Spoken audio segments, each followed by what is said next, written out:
Assalamualaikum warahmatullahi wabarakatuh.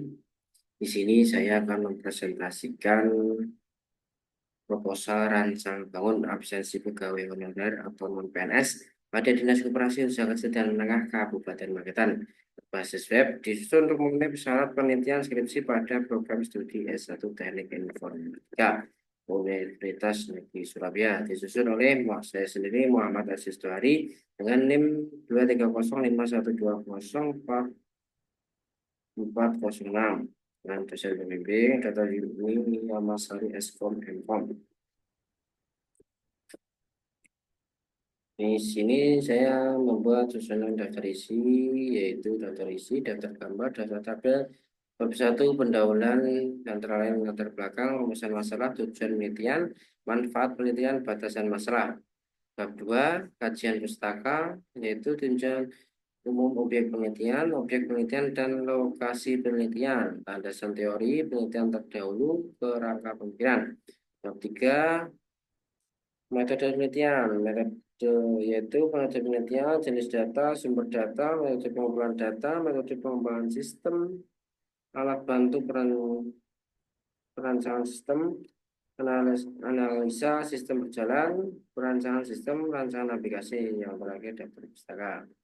Untuk daftar gambar, kami ada atau saya ada gambar satu yaitu rekap absensi manual, gambar dua struktur organisasi, gambar tiga kerangka pemikiran, gambar empat model waterfall, SDLC, gambar lima analisa sistem berjalan, gambar enam user diagram, gambar tujuh activity diagram, gambar delapan activity diagram pengolahan data pegawai dan PNS, gambar 9 activity diagram absensi non PNS, gambar 10 kelas diagram, gambar 11 rancangan login, gambar 12 rancangan form data non PNS, gambar 13 rancangan form absensi non PNS.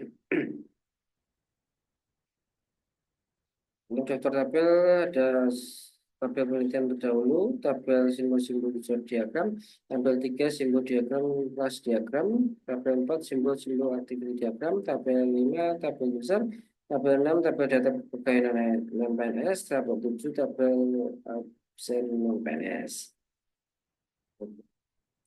Selanjutnya bab 1 pendahuluan latar belakang. Perkembangan teknologi meningkat sangat cepat seiring dengan perkembangan zaman. Hal ini mendorong setiap manusia terutama tata usaha sebagai salah satu penyedia informasi untuk terus-menerus mengikuti perkembangan dan mengambil keputusan untuk meningkatkan, mengembangkan, dan memperbarui setiap informasi yang disajikan untuk menunjang pelayanan yang baik. Absensi adalah kegiatan untuk melihat kehadiran dan ketidakhadiran para pegawai. Absensi adalah data yang menunjukkan tentang kehadiran masing-masing pegawai untuk bekerja di setiap perusahaan pada Dinas Koperasi Usaha dan Menengah Kecamatan.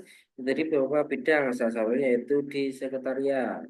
Salah satu tugas yang dikelola di ini adalah absensi pegawai honorer dan data pegawai. Proses absensi di kantor Dinas Koperasi Usaha dan Menengah dilakukan secara konvensional, di mana karyawan yang bekerja harus menandatangani kolom absen kajian yang sudah tersedia.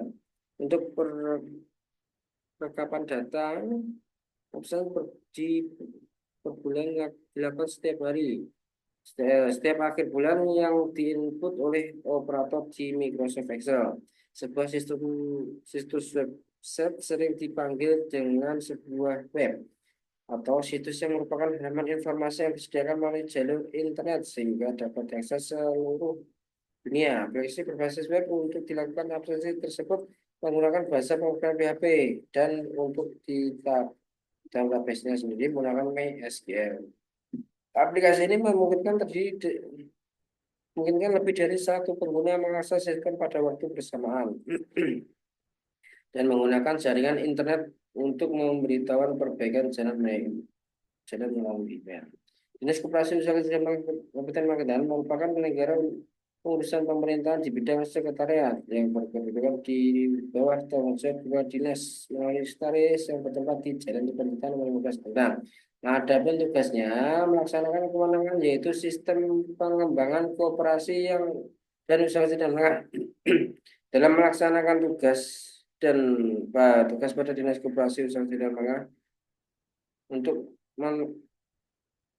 absensi pegawai negeri dilakukan masih dengan cara ditandatangani dan diinput ke Microsoft Excel, sehingga memerlukan waktu yang lama dalam melakukan tugas tersebut. Sebelum penginputan, operator harus mengecek kolom absensi yang sudah ditandatangani oleh pegawai honorer atau non PNS, karena dapat beberapa pegawai yang tidak menandatangani hal ini membuat operator kesulitan dalam mereka absen. Sistem absensi yang masih manual menyebabkan kebocoran waktu. Berdasarkan permasalahan yang timbul di atas tadi, maka saya penulis tertarik untuk melakukan penelitian yang disusun ke dalam suatu bentuk tugas akhir saya atau skripsi saya yang berjudul Rancang Bangun Aplikasi Absensi Pegawai Honorer pada Dinas Koperasi Usaha Kecil dan Menengah Kabupaten Magetan berbasis website web. Ini gambaran rekap absensi manual dari Dinas Koperasi. Selanjutnya rumusan masalah. Berdasarkan latar belakang di atas, saya atau penulis dapat merumuskan masalah, yaitu bagaimana membuat rancang bangun aplikasi absensi pegawai honorer atau non PNS pada Dinas Koperasi Usaha Menengah Kabupaten Magetan. Selanjutnya tujuan penelitian. Penelitian ini bertujuan untuk merancang bangun aplikasi absensi pegawai honorer atau non PNS pada Dinas Koperasi Usaha Menengah Kabupaten Magetan. Manfaat penelitian. Penelitian ini dibagi menjadi dua manfaat sebagai berikut. Yang pertama itu manfaat bagi saya atau penulis dapat menambah ilmu dengan meneliti, merancang dan membangun sebuah sistem berbasis web serta melakukan ilmu yang telah diperoleh selama belajar di Universitas Negeri Surabaya. Yang kedua, manfaat bagi Dinas Koperasi Usaha Menengah mempermudah dalam proses aplikasi pegawai honorer pada Dinas Koperasi Usaha Menengah Kabupaten Magetan. Selanjutnya, batasan masalah. Batasan penelitian ini adalah mengurangi bocoran waktu pada saat absensi dan pencetakan laporan absensi. Untuk bab 2, kajian pustaka. Tujuan umum objek penelitian. Yang pertama, sejarah singkat kantor Dinas Koperasi Usaha Menengah Kabupaten Magetan. Berikut. Yang kedua, visi misi Dinas Koperasi Usaha Menengah Kabupaten Magetan. Yang ketiga, struktur organisasi Dinas Koperasi Usaha Menengah. Organisasinya dapat dilihat di gambar 2 berikut. Yang keempat, tugas pokok dan fungsinya. Dalam melihat organisasi Dinas Koperasi Usaha Menengah Kabupaten Magetan, kita dapat mengetahui bagaimana tugas-tugas ini dibagi-bagikan, serta pendelegasian wewenang menurut fungsinya masing-masing. Ada uraian tugas masing bagian adalah sebagai berikut. Yang pertama adalah Kepala Dinas Koperasi. Kepala Dinas Koperasi mempunyai tugas membantu Bupati melaksanakan urusan pemerintahan bidang koperasi, usaha kecil dan menengah yang menjadi kewenangan daerah, dan tugas-tugas membantu Bupati melaksanakan urusan pemerintah bidang koperasi, usaha kecil dan menengah yang menjadi kewenangan daerah dan tugas pembantuan. Untuk Badnas mempunyai fungsi yaitu sebagai berikut. Yang kedua yaitu sekretaris. Sekretaris Dinas Koperasi mempunyai tugas merencanakan, melaksanakan, mengkoordinasikan, mengendalikan, membina, dan mengevaluasi kegiatan administrasi umum kepegawaian, perlengkapan, perencanaan, evaluasi pelaporan, dan keuangan. Untuk fungsinya sebagai berikut. Di bawah sekretaris ada Kasubagmum. Kasubagmum Dinas Koperasi Usaha Menengah mempunyai tugas sebagai berikut. Yang kedua yaitu Kasubag Keuangan, Perencanaan dan Evaluasi dan Laporan. Tugasnya Kasubag Keuangan dan BP sebagai berikut. Selanjutnya ada bidang kelembagaan pengawasan yang punya tugas melaksanakan pelayanan proses penyuluhan, pembentukan, pendirian, dan perubahan anggaran dasar, serta pembubaran koperasi, pemberdayaan dan pengembangan standarisasi organisasi, penyuluhan, fasilitasi, advokasi, dan hukum, serta melakukan bimbingan, pengawasan, dan akuntabilitas koperasi. Untuk fungsinya sebagai berikut. Selanjutnya, bidang pemberdayaan dan pengembangan koperasi mempunyai tugas merumuskan, menyusun program kegiatan, melaksanakan kebijakan pemberdayaan, pengembangan, dan perlindungan usaha koperasi. Bidang pemberdayaan dan koperasi mempunyai tugas sebagai berikut. Selanjutnya, yaitu bidang terakhir, bidang pemberdayaan usaha kecil dan menengah mempunyai tugas menyiapkan dan menyusun rencana kegiatan, menjabarkan kebijakan teknis, Melakukan pembinaan, pemberdayaan, dan fasilitas pembiayaan usaha mikro, usaha kecil dan menengah. Dalam melaksanakan konteksnya, bidang UKM berikut menyelenggarakan fungsinya.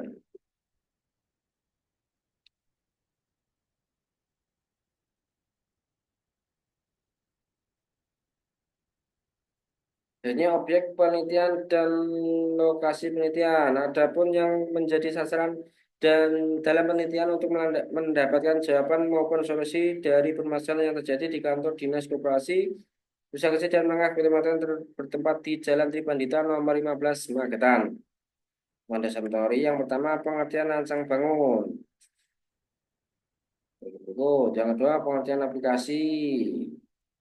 Yang ketiga ada pengertian absensi. Yang keempat pengertian pegawai. Yang kelima pengertian website. Yang keenam pengertian exam. Yang ketujuh pengertian personal homepage atau PHP. Yang kedelapan pengertian MySQL. Yang kesembilan pengertian basis data atau database. Yang ke-10 pengertian kode meter. Berikutnya adalah penelitian terdahulu. Sebagai bahan acuan bagi peneliti dalam melakukan penelitian, penulis merujuk pada penelitian-penelitian yang pernah ada dalam bentuk jurnal yang akan dijelaskan. Yang itu pertama nama penerbit. Karisma Nisa yang judulnya Rancangan Aplikasi Absensi Pegawai pada Dinas Perhubungan Kota Babumule. Dan juga pembahasan berikut penelitian ini bertujuan menghasilkan penanganan absensi secara tepat dan waktu yang adalah Nunu Motia, Tati Adana dan Dinadana. Yang tiga Siti Hartatutri Susilawati Bujo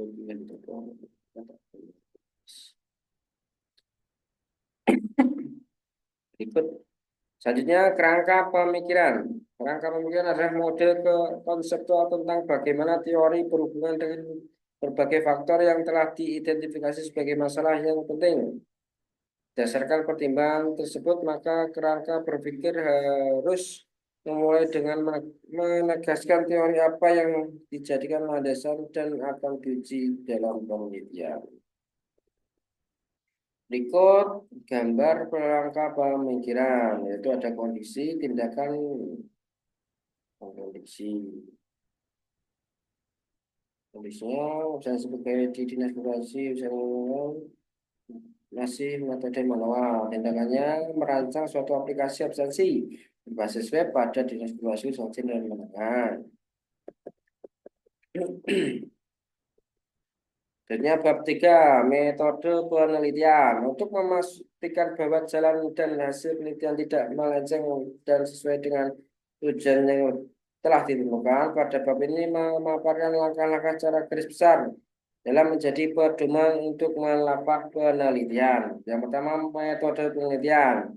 Dalam melakukan penelitian perlu adanya suatu metode, cara, atau taktik sebagai langkah-langkah yang harus ditempuh oleh peneliti dalam memecahkan suatu permasalahan yang mencapai tujuan tertentu. Dengan demikian, metode penelitian yang penulis pakai adalah metode deskripsi kualitatif.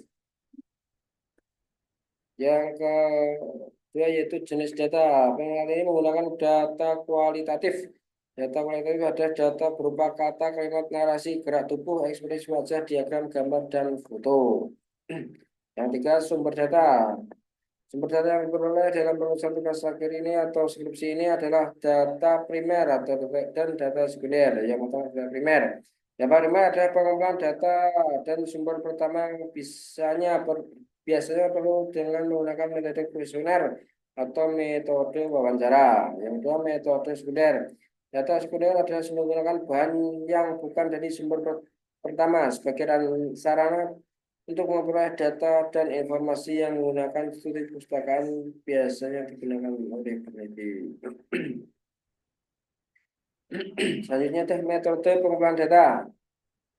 Data sebenarnya adalah menggunakan bahan yang bukan dari sumber pertama sebagai sarana untuk memperoleh data dan informasi yang menggunakan studi perpustakaan biasanya dilakukan oleh peneliti. Yang pertama adalah wawancara atau interview. Wawancara merupakan proses pengumpulan data yang dilakukan dengan cara berkomunikasi dengan secara langsung dengan kepada Dinas Koperasi dan Menengah atau stop yang berkaitan dengan pokok pembahasan masalah-masalah dalam penelitian. Yang kedua, pengamatan atau observasi. Pengamatan langsung merupakan pengumpulan data dengan melakukan pengamatan secara langsung tanpa objek penelitian terhadap kegiatan yang sedang berlangsung, terutama objek yang sedang diteliti.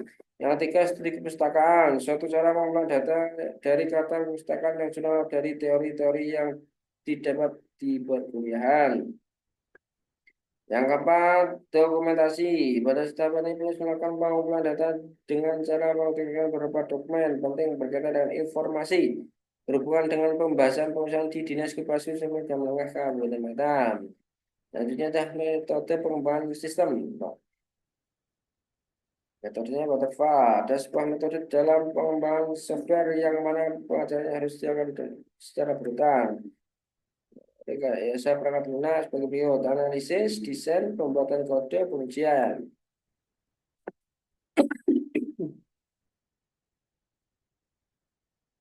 Analisis. Melakukan analisis kebutuhan perangkat lunak, fungsi, dan proses web yang dibuat, mengidentifikasi kendala dalam pembuatan web, menganalisa keadaan kelemahan teknologi yang dipakai, dan apa saja yang dibutuhkan. Yang kedua, desain. Desain perangkat lunak adalah proses multi langkah yang fokus pada desain. Pembuatan program perangkat lunak yang terdiri dari pemodelan sistem, penggunaan use diagram, dan permodelan tampilan. Yang ketiga, pembuatan kode program. Merancang sistem dijadikan sebagai untuk mengimplementasikan atau pembuatan kode program. Dapat ini berkaitan dengan kode menggunakan PHP, HTML, CSS sehingga menghasilkan aplikasi berbasis web. Uji untuk meminimalisir kesalahan yang memastikan keluarannya dihasilkan sesuai dengan yang diinginkan. Uji yang dilakukan menggunakan metode block atau testing. Berikut selanjutnya alat bantu perancangan sistem. Yang pertama, UML atau Unified Modeling Language. Yang kedua, use case diagram.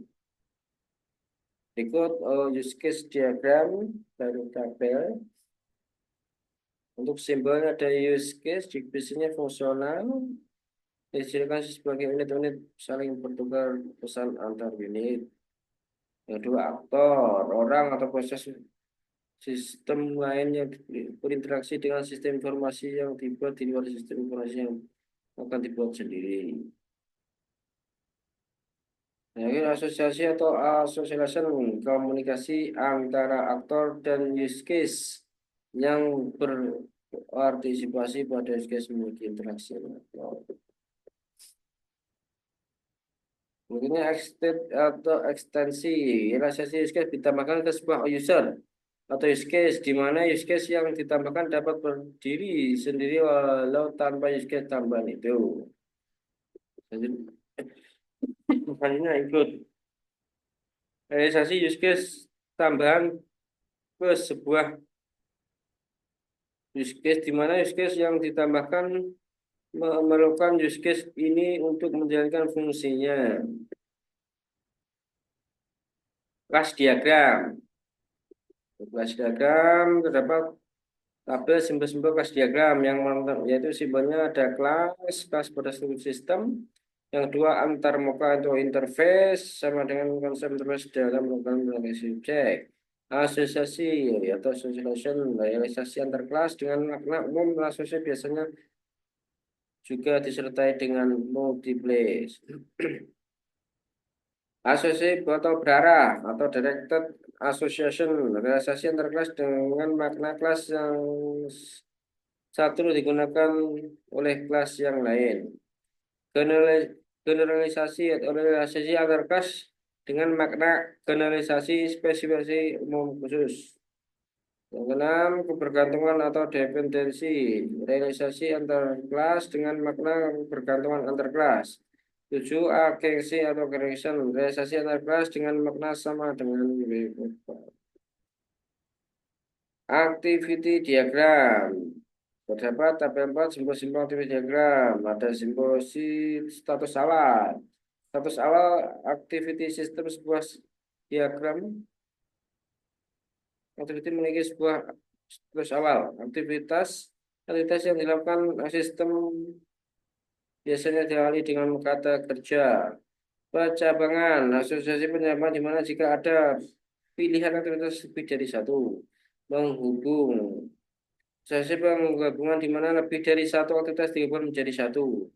Status akhir yang dilakukan oleh sistem sebuah diagram aktivitas memiliki sebuah status akhir. Swimlane memisahkan organisasi bisnis yang bertanggung jawab dengan aktivitas yang terjadi. Jadi analisa sistem berjalan. Analisa sistem berjalan merupakan gambaran suatu sistem yang dijalankan pada kantor, bisa sungai. Sistem yang digunakan masih bersederhana, serat sederhana, dan sangat kurang efisien, yaitu dengan pembuatan sistem masih menggunakan satu file. Dan penyimpanan akhir surat dilakukan dengan satu buku. Analisa sistem ini bertujuan untuk membuat sistem baru berbasis web sehingga dapat lebih efektif dan efisien. Adapun yang sedang berjalan ini pada Dinas Koperasi Usaha Kecil dan Menengah Kabupaten Magetan. Dapat gambar analisa sistem berjalan, yaitu datang ke kantor, absen pagi, absen pulang, dan membuat laporan. Selanjutnya perancangan sistem.